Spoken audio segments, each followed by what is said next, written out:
Negotiations on a peace agreement between Russia and Ukraine have been difficult. Despite mediation attempts by the United States, the parties to the conflict continue to insist on their key demands. Meanwhile, fighting continues along the front lines. There has been intense combat throughout the Sumy region. Russian army advance units are breaking through enemy defenses with the support of aircraft and artillery. On December 17th, it was reported that Russian assault groups had reached the outskirts of Andriivka.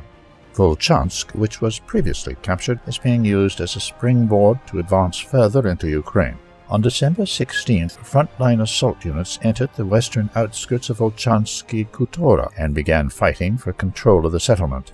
Russian troops have also advanced west and south of Volchansk. Fighting in Vilche is coming to an end, with only scattered pockets of Ukrainian army resistance remaining in the village. Additionally, the area under Russian control in the forest west of Liman has expanded. The battle for Kupyansk is in full swing. Several days earlier, pro-Ukrainian sources reported that Ukrainian troops had advanced to the heart of the city. However, on December 16th, footage emerged online showing Russian troops moving freely through the city center. The city center remains under Russian control.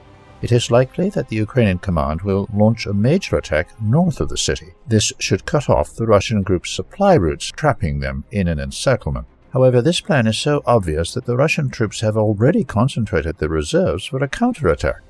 Russian units are reportedly advancing north of Seversk in the Dronovka and Platonovka areas. Following the loss of the city, the Ukrainian army is retreating westward. Over the next week, this section of the front will align with the Platonovka-Reznikovka line.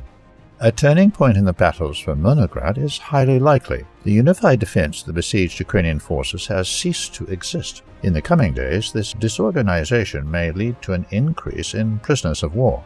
The loss of unified control over the troops in the city only facilitates the Russian army's occupation of the city.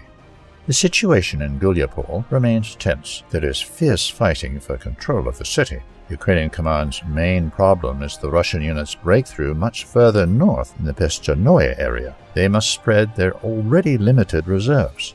The operational situation on the fronts of the Ukrainian conflict remains difficult. Despite Ukrainian tactical successes in settlements adjacent to the city, the Russian army still controls Kupyansk.